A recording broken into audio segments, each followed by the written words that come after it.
Représenté comme un monstre serpentiforme, à plusieurs têtes, habitant les marais sombres de la région portant le même nom, on dit de lui que son haleine et son sang sont extrêmement venimeux, capables de tuer instantanément. Et lorsque ses têtes étaient tranchées, 2 autres repoussaient aussitôt, le rendant ainsi pratiquement invincible. Les premières mentions de l'hydre de Lerne se trouvent principalement dans les textes anciens de la mythologie grecque, et notamment dans la Théogonie d'Hésiode. Hésiode est un poète grec de l'Antiquité ayant vécu au 7e et au 8e siècle avant Jésus-Christ. Il est considéré comme l'un des plus importants poètes de la Grèce antique. Ses œuvres ont une influence considérable sur la culture et la littérature occidentale. Bien avant que les dieux de l'Olympe ne règnent sur le monde, le chaos, lui, engendrait des créatures d'un autre âge. Parmi elles, une forme serpenticide, tordue et multiple, surgit des profondeurs de la terre.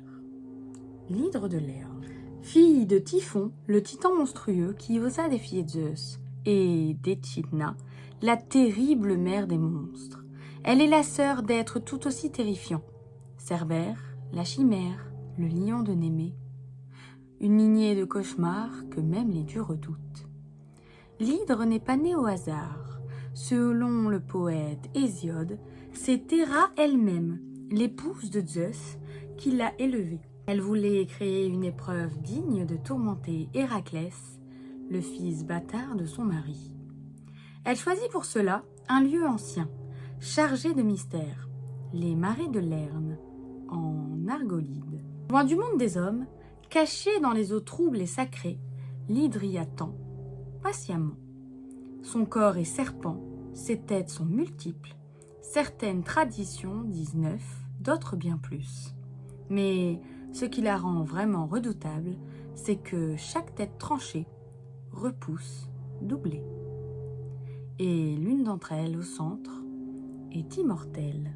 Aucun homme ne peut la tuer. Son sang et son souffle sont si venimeux qu'un simple contact peut être fatal, et même son odeur est poison. Face à elle, force brute ne suffit pas.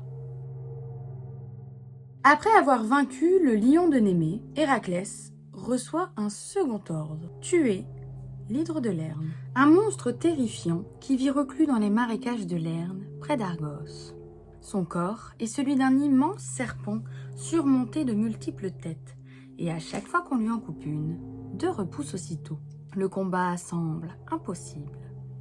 Héraclès s'avance, seul, armé de sa massue et d'un tissu sur le visage, car le souffle du monstre est empoisonné, et même son sang est mortel.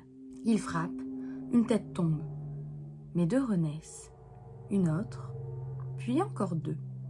Il comprend alors qu'il ne pourra pas s'en sortir par la force brute.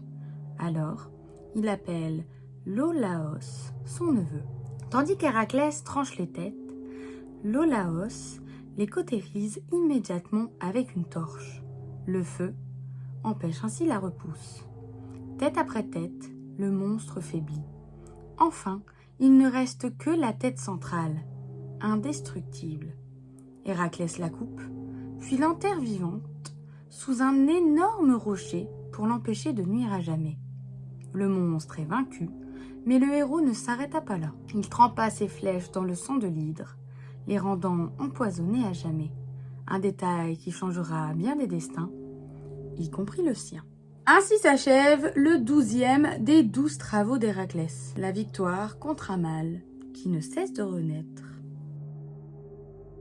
Même après sa mort, l'hydre de Lerne continue de marquer les récits mythologiques, à travers, bien entendu, le poison de son sang, resté redoutable. Bien qu'elle ne soit plus présente physiquement, son venin agit encore et cause ainsi la chute de plusieurs figures majeures de la mythologie grecque. On le retrouve d'abord dans la mort de Nessos, tué par une flèche d'Héraclès, empoisonné au sang de l'hydre. C'est le même poison qui, plus tard, provoquera la mort d'Héraclès lui-même. Sa compagne Déjanire, croyant raviver leur amour, lui offre une tunique imprégnée du sang de Nessos, sans savoir qu'il est contaminé par le venin mortel de l'hydre de Lerne. Et même dans le cycle de la guerre de Troie, l'ombre de l'hydre plane encore, Avant sa mort, Héraclès transmet à Philoctète son arc et ses flèches trempées dans ce poison. C'est l'une d'elles qui tuera Paris, le prince troyen, à l'origine du conflit.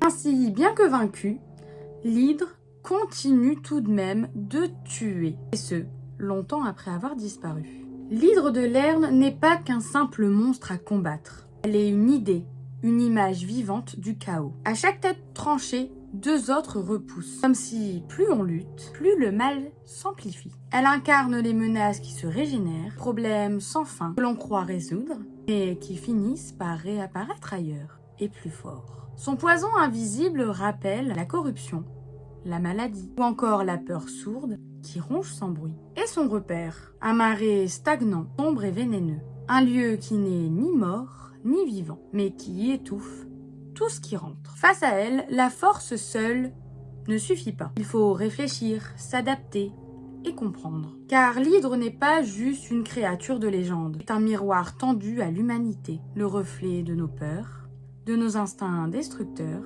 mais aussi de nos batailles intérieures. C'est le mal qu'on fuit au lieu d'affronter, la douleur qu'on enterre, mais également les conflits que l'on ignore, qui inexorablement reviennent. Dans les eaux troubles de Lerne, c'est donc nous-mêmes que nous voyons, combattant encore et encore, jusqu'à ce que l'on comprenne enfin comment vaincre réellement, non par la violence seule, mais par l'intelligence, la persévérance et la lumière. J'espère que cette vidéo vous aura plu. N'hésitez pas à vous abonner, à la liker ou même à la partager. N'hésitez pas à me dire en commentaire si vous connaissiez l'histoire de l'hydre de Lerne. En attendant, n'oubliez pas que chaque histoire mérite d'être racontée et que derrière chaque flamme se cache un mythe.